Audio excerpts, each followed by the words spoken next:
मगर म्हणजेच अतिशय रागीट आणि सहजच कुणाला खाऊन टाकेल असा प्राणी.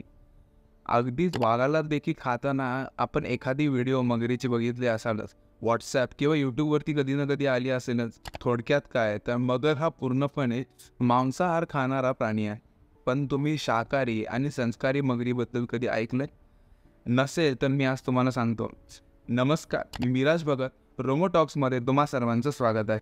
केरळमधील कासारकोट जिल्ह्यात असणारा अनंतपुरम मंदिर जो पूर्णपणे पाण्याने घेरलेला आहे.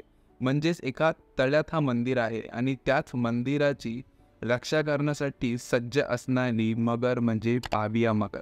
गेली 70 वर्षापासून ही मगर या पाण्यात आहे आणि मंदिराची रक्षा करते असं इथल्या स्थानिकांचं म्हणणं आहे. आणि ही मगर पूर्णपणे शाकाहारी आहे.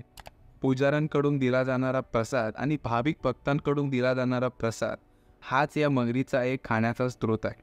आणि ही मगर देखील तेच खाणं खाते जे हे पुजारी आणि तीर्थाला आलेले भाविक भक्त देतात. आता त्या प्रसादात लाडू, मोठमोठी मिठाई, चविष्ट लागणारे रसगुल्ले, गुलाबजाम नसतात, तर फक्त पोहे, गूळ आणि दही. मांसाहार खाणाऱ्या मगरीच्या गोष्टी आपण लहानपणापासून ऐकल्या, पण आपल्याला ही गोष्ट कधी कोणी सांगितली नाही. याचं खरंच नवल वाटतं. आता हा मंदिर ज्या तळ्यात आहे त्या तळ्याचं पाणी कधीही आटत नाही. अगदीच कितीही दुष्काळ पडला किंवा वर्षोनवर्ष पाऊस नाही पडला तरी या तळ्यातलं पाणी जितकं तितकंच राहतं. आता इथल्या स्थानिक लोकांकडून अशी माहिती मिळते की 1945ला एका ब्रिटिश सैनिकाकडून या तळ्यात असणाऱ्या एका मगरीला गोळीने मारण्यात आलं. पण त्याच्या दुसऱ्या दिवशी त्याच सैनिकाला साप चावून त्याची मृत्यू होते. ही काहीशी विचित्र वाटणारी गोष्ट आहे, पण ही खरी आहे आणि ती मंदिराजवळ लिहिलेली देखील आहे. आता या तळ्यात असणारा एकही मासा या मगरीने खाल्ला नाही. इतकंच काय तर पुजारीने अगदी आवाज दिल्यानंतर ही मगर सरळ गाभाऱ्यात निघून जायची आणि पुजाऱ्यांनी जा म्हटल्यावरती ही मगर देवळाला प्रदक्षिणा मारून पुन्हा पाण्यात जायची.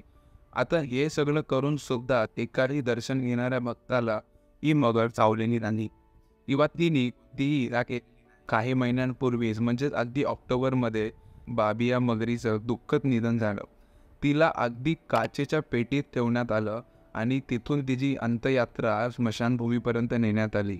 अगदी एखाद्या माणसाचं मैत जेव्हा आपण नेतो त्या प्रकारचीच एक क्रिया तिथे पूर्ण करण्यात आली. कारण तिथल्या लोकांचं आणि पुजाऱ्यांचं असं म्हणणं आहे की हा एक देवाचाच अवतार आहे जो श्रापित असल्यामुळे देवाची सेवा करत होता. आपल्या सनातन धर्मात असे कित्येक रहस्य आहेत ज्याबद्दल कल्पना देखील आपण कधी करू शकत नाही. तुम्हाला ही व्हिडिओ कशी वाटली हे आम्हाला कमेंटमध्ये नक्की सांगा. व्हिडिओ आवडली असेल तर व्हिडिओला लाईक करा, शेअर करा आणि सबस्क्राईब करायला विसरू नका. धन्यवाद.